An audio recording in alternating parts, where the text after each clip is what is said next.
মানকচু বাটা করব।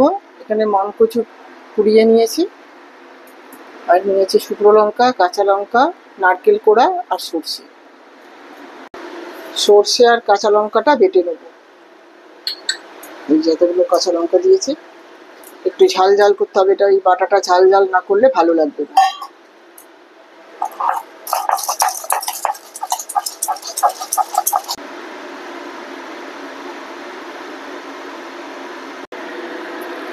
সর্ষের তেল দেবো। তেল গরম হয়ে গেছে, এবার শুকনো লঙ্কা আর কালো জিরে ফোড়ন দেবো।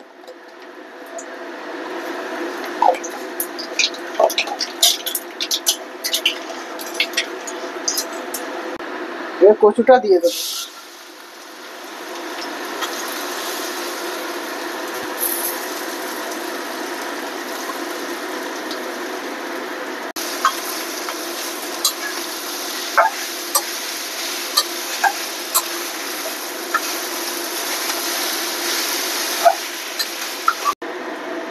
এবার নুন দেবো,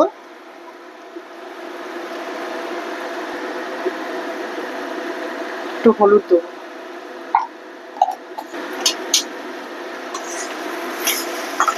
দিয়ে ভালো করে মেশাবো। স্টিমটা কম রাখবো, একদম লোতে রাখবো।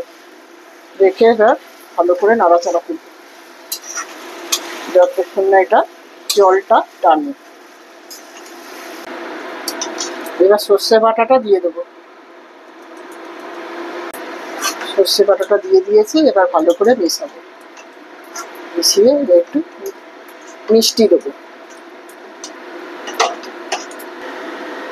একটু মিষ্টি দেবো, দিয়ে আবার নাড়াচাড়া করবো। এবার নারকেল কোড়াটা দিয়ে দেবো।